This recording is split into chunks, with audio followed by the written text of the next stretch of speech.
நேயர்களுக்கு வணக்கம். தமிழ் புத்தாண்டு வாழ்த்துக்கள். குரோதி வருடத்திற்கு 4ஆம் தேதி பிறந்தவங்க எல்லாருமே 4 அப்படின்னு டைப் பண்ணுங்க மெசேஜஸ்ல. உங்களுக்கான செய்தி குருவும் ஏஞ்சல்ஸும் என்ன சொல்றாங்க அப்படிங்கிறத பார்க்கலாம். Be patient and tolerant. Accept people as they are.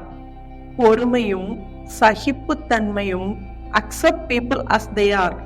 மற்றவங்க எப்படிலாம் இருக்காங்களோ அதை அப்படியே ஏற்றுக்கோங்க. as people as they are. நம்ம சூழ்ந்து இருக்கக்கூடிய நபர்கள் எல்லாருமே ஒரே போல இருக்க மாட்டாங்க. அவங்கள நீங்க அப்படியே ஏத்துக்கிறது தான் உங்களுக்கான மிக சிறந்த வழி. நீங்க பொறுமையாகவும் இருக்கணும், அதே நேரத்துல சகிப்புத்தன்மையோட இருக்கணும்.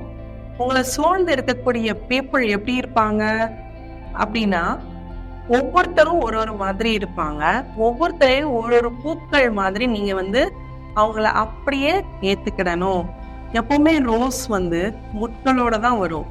அந்த ரோஸ் முள்ளோட இருக்குன்னு சொல்லிட்டு நம்ம யாருமே அதை தூக்கி போடுறது இல்லை. அது என்ன செய்யறோம், அந்த பூவை நேசிக்கிறோம்.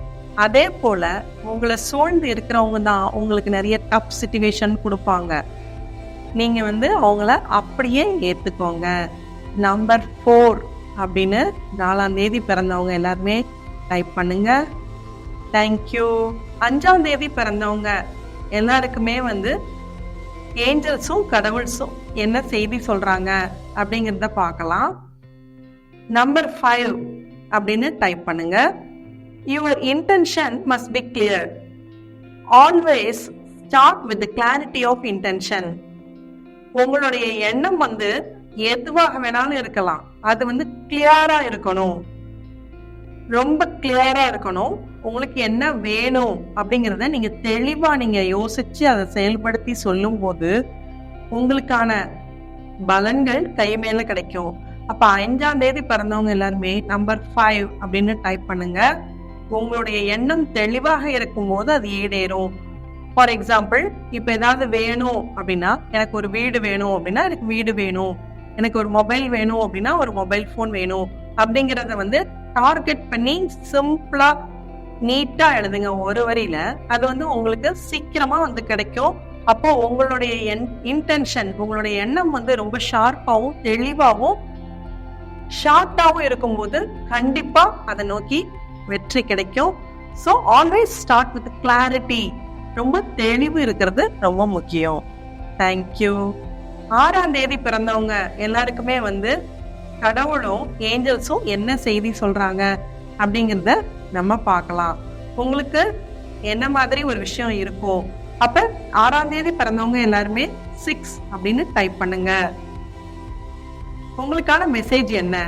There is nothing wrong with desire, but do not be enslaved by it.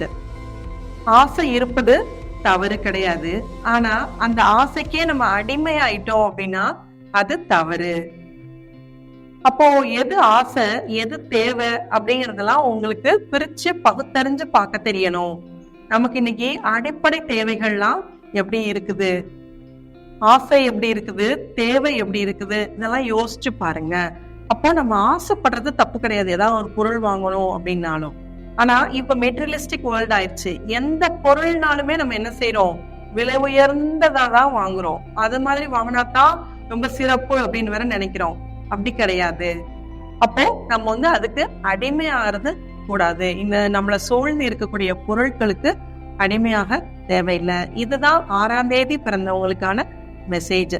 Number 6 அப்படின்னு டைப் பண்ணுங்க. தேங்க்யூ.